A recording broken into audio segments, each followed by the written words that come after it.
welcome to the channel.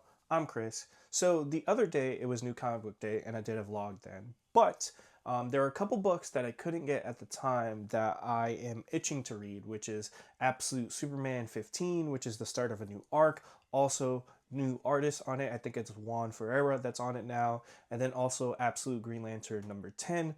Absolute Green Lantern, I think, especially that first arc, is up there with the best of the Absolute books and the best books I read in all of 2025. I think it's lost a little bit of that momentum, and Absolute Batman has sort of overtaken all of the Absolute books. But love Absolute Green Lantern. Also, I'm going to check them out too because they do have a Tom King signing at Midtown Comics downtown. But I think you have to buy the compact comic, the Supergirl Woman of Tomorrow. But that could probably be sold out by the time the signing is coming up, which is the 26th. Also, my birthday. So I think I'm going to try and go to that signing because I also have somewhere in my boxes, and I have to find it, is the San Diego Comic-Con exclusive Woman of Tomorrow, which is like a silver foil that they did to celebrate the start of the DCU, where they had basically all of Phase 1, which is Gods and Monsters, Chapter 1, Gods and Monsters, all those books they released in that sort of like format, that silver foil. I think I got the Booster Gold one, and then I got Woman of Tomorrow. They also did like the Authority, Batman and Robin #1, I think. So kind of cool. I think it's something I've always wanted to get signed. I've always taken for granted that Tom King is always at New York Comic Con. He always has a line. But I think it'd be cool to kind of get that and hopefully maybe do like a giveaway or something in the future when the movie comes out. So we'll see if they actually have them in stock, because compact comics, honestly, especially when it's something in high demand like a Woman of Tomorrow, or I think when Batman Court of Owls was out, they were sold out at Midtown Comics for a minute. So we'll see. And then maybe we'll stop at, Pop Mart and stuff like that. Trying to stay busy, especially during these times, and kind of hang out with my son and have a good day. So come with us as we go to Midtown Comics downtown and Pop Mart. My comic book recommendation of the day is Rook Exodus from Jeff Johns and Jason Fabak at Ghost Machine. So Rook Exodus came back with issue 7. What I love about this book is that it is epic. It is about like the biggest indie book you can really get, especially when you have someone like Jason Fabak on art. I became a big fan of Fabak because of their work on Darkseid War and also Three Jokers. But if you're going to read anything from Jason Fabak that's not Rook Exodus, please go back and read their Justice League stuff with Jeff Johns. Darkseid War is so insane with, like, I think the best iteration of like Mr. Miracle in terms of like the way he draws them. There's just page after page that's insane. Crazy that they were doing that on a monthly schedule. So Darkseid War, you have to check that out from Jason Fabak. And they're continuing it with Rook Exodus. Part of why they took that break in between arcs is to give Fabak time, because if you look at a lot of the stuff in this world, he's created it. He's, all from his head, a whole new universe, nothing to reference. Like, there's 80 years of Batman, 60 years of the Justice League that you can reference. And Jeff Johns, I think, really writes to Fabak's strengths. And what's cool about like the Ghost Machine stuff in general is that every book, most of them are written by Jeff Johns, but they all have like a different flavor. And I think he does amazing work with each one of his collaborators to make sure that they're shining through, whether it be in Redcoat, Geiger, also I think Hyde Street as well is another one that he's writing. But Rook Exodus is epic. It kind of like has flashes of his Green Lantern run in terms of new sort of wardens being introduced in every issue, especially this arc. This arc seems to have like its foot on the gas, whereas the first arc, the first 6 issues, was introducing you to this new world and stuff like that. This is like straight, like literally it's like Fury Road. Like it's crazy. They're looking for Direwolf's dad so that they could figure out how to get the world engine going so that they could save Exodus, which is the planet that they're living on. Great stuff, and every issue kind of highlights just what an amazing artist Jason Fabak is, and how Jeff Johns, still 20-30 years in the game, is one of the best writers in comics. And I think even though I'm recommending this, you've probably heard or read Rook Exodus before, but being that I picked up my pull the other day and I got all my Ghost Machine stuff, I think it has to be said that Rook Exodus is one of the best indie books out, and you should be reading it, and is my comic book recommendation of the day.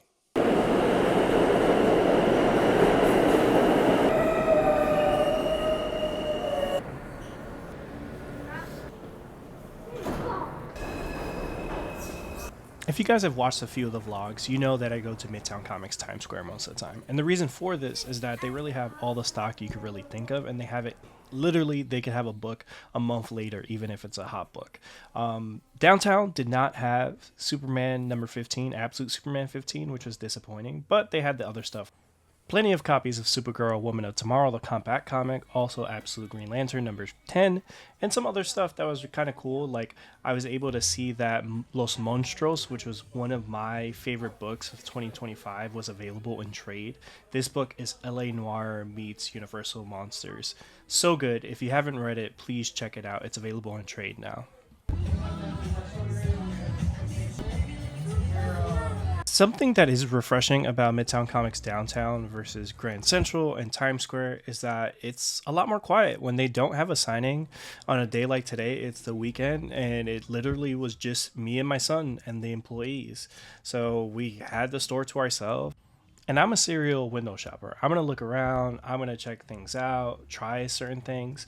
Also, I think what's really cool about Midtown Comics, all their locations, is that they all have a great selection of trades, omnibus. I'm not an omnibus collector, but I feel like some of the stuff they have is like out of print or stuff that I really want to check out. Like I was talking about earlier, Justice League from Jason Fayback and Jeff Johns, they had the omnibus there, and I was so tempted to buy it, but I'm not trying to spend too much money. And they had literally every version of Supergirl, Woman of Tomorrow in stock. They had the deluxe, they had the trade, they had the compact.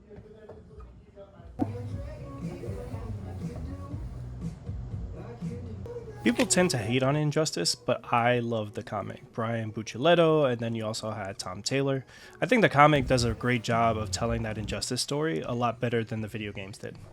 Rorschach, the comic that broke my relationship with Tom King. I am still healing, and hopefully Supergirl, Woman of Tomorrow fixes that.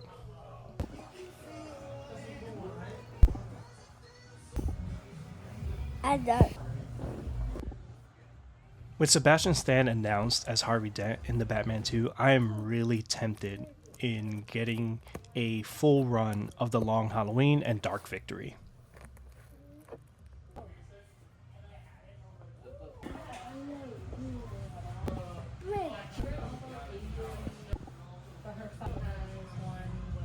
The best Ghost Machine book, hands down. Don't argue with me.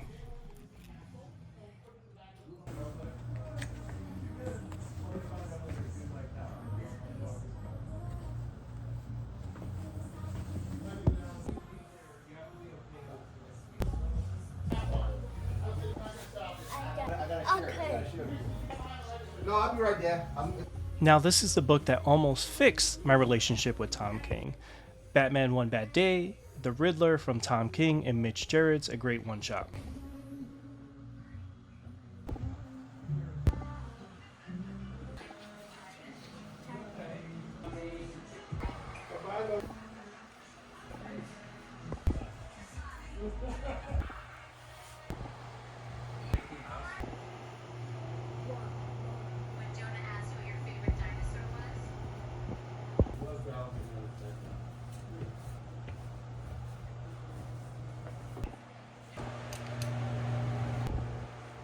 So after Midtown Comics, dad duty, exchanging some pants, and then we headed over to Pop Mart to check out the new Labubus.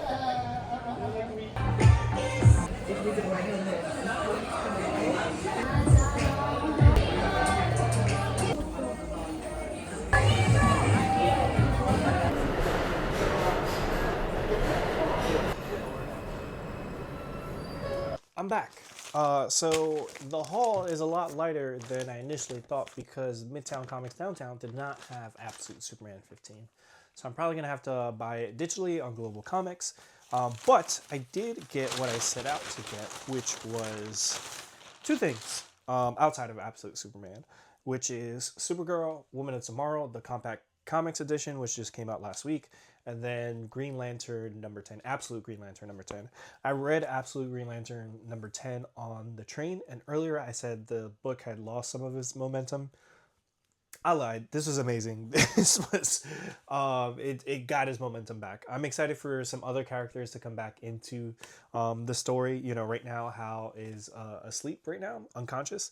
But this book, Al Ewing, is killing it. My only disappointment is that Janoy Lindsay, who did basically the whole first arc, I feel like they've been doing the covers, but I don't know the last issue. They might have been in the previous issue or something like that. But I feel like they jump out of it, you know, and without warning, and their art is so distinct, and it feels like with Absolute Batman, when they bring in, I guess, artists, it's almost like for a separate arc.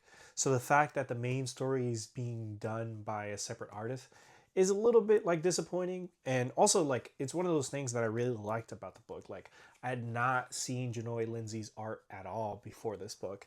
And I was even like sort of a little bit worried about it when I saw preview pages. But this book has been fantastic. Absolute Green Lantern. All the Absolute books are great, but if you haven't gone on it, this is definitely going to be one of those definitive stories for Joe Mullen. And I think if they ever bring her in live action, they have to do, like, I know people love Far Sector, but I read it and maybe it's one of those things where it's just, I built it up in my head. It was solid, but I think a lot of what's in it in terms of like the memes and stuff like that, like, I think if I remember it correctly, the planet she's on, like, people like consume memes as like sustenance and stuff like it's just like, I think the world has moved so fast since then. I probably should have read that book when it came out, but I understand that it's, you know, highly regarded, and obviously the introduction of Joe Mullen. So but for me, this is what's really want me to go back and read other stuff of that character since Far Sector. So pretty great stuff. And then this book really needs no introduction, is Supergirl, Woman of Tomorrow. I've tried to read this, and I tried to read it digitally, and I couldn't. I think when I started collecting weekly comics at the comic shop, this was coming out, I think. I love True Grit, the movie, and this is clearly very much inspired by True Grit. Tom King is very hit or miss with me. There are things like Mr. Miracle, Gotham City Year One, Riddler, One Bad Day, that I absolutely love. And I even like parts of their Batman run. But I think the book that really broke me when it comes to Tom King is Rorschach. That book, I don't know what it was, but when I read it, I was like, I don't think I really like Tom King books anymore. And since then, there's been a couple books like Gotham City Year One, Batman One Bad Day, Riddler, that have gotten me back. And also, I think there is a conversation online about, you know, them as a writer. But every time I go to Comic-Con, they have a line. They seem like a super nice person. So I think a lot of that could sometimes be really an online conversation. And when I went to get this, you have to, basically, like with Midtown Comics signings, when you have to buy the book, most of the time you have to buy the book when the day of the signing to get a ticket and all that stuff. But you know this signing is going to be insane because they're like literally telling me to like keep this receipt now so that I can get a chance at the signing. I went to the Scott Snyder signing like a month ago for Absolute Batman 15, and that was so crazy that I did not wait in line for that. And they anticipate this one to be just as big, if not bigger. So I wanted to get this to get it signed. I also own the first issue of this in the San Diego Comic-Con limited edition that I want to get signed. So I've never met Tom King. I've always had, you know, chances at New York Comic-Con. I am a huge Green Lantern fan, and I'm a little scared and skeptical for the series, but I am hoping for the best, and I am hoping that it's more Gotham City Year One, Mr. Miracle, than it was, you know, Rorschach, which, for some reason, at that time, I think because I was a huge fan of the Watchmen HBO series, that I was like, Rorschach, I was really hyped for it. I was like, Tom King, Jorge Fornes. Did not like it at all. It almost like I had to take a break from like Tom King books. But again, I've gone back to a couple things, and I think with them as a writer, they're hit or miss, and also they are like what they've done throughout their career is take characters that may not be like the A-list, like a Batman or a Superman, and like a Mr. Miracle, and done something really transformative and made it their own. And that's really cool, like if you don't know those characters. But when you do know those characters, sometimes that can be frustrating. But another thing I'll give them a lot of credit for is that whatever book they're working on, even if I've hated it, a lot of times it is the best work that artist has ever done. So clearly they know how to get the best out of their artists. They really, if they were the artist's agent, it's clear that they're trying to get them to sell their original art, because those pages that are in some of those Tom King books, some of the best that you'll ever see. Like, for example, Human Target, didn't love it, but Greg Smallwood in that book, amazing. Some of the best art I've seen in a comic book in years. And I didn't really love the comic book that much. But again, credit to Tom King when it comes to that. And like I said, they have a huge fan base for their writing. Supergirl, Woman of Tomorrow, because it's a DCU movie, because it's coming out this year, obviously has elevated them to a new level. And they are a part of sort of the architecture of the DCU. Clearly they have the close relationship with James Gunn. They're going to be writing Lanterns. They're show running the Mr. Miracle animated series. So I think it's going to be cool to meet someone that's, such a huge part of DC history, the new DCU and going forward. So definitely excited to try this again. We'll see. But get a couple things signed and maybe give them away when the movie comes out. But that's it for today. It was fun. I had to return some jeans for my son. And I just, again, been trying to get out and keep my mind and myself busy during these tough times. But it's been cool to kind of like do these vlogs. Like every one I do, I feel like I'm getting better at like shooting it, at editing it. It feels like really creatively fulfilling. So I appreciate you all for being with me on this journey. And let me know what you want to see, please. If you liked the video, please leave a like, comment, and subscribe. Peace.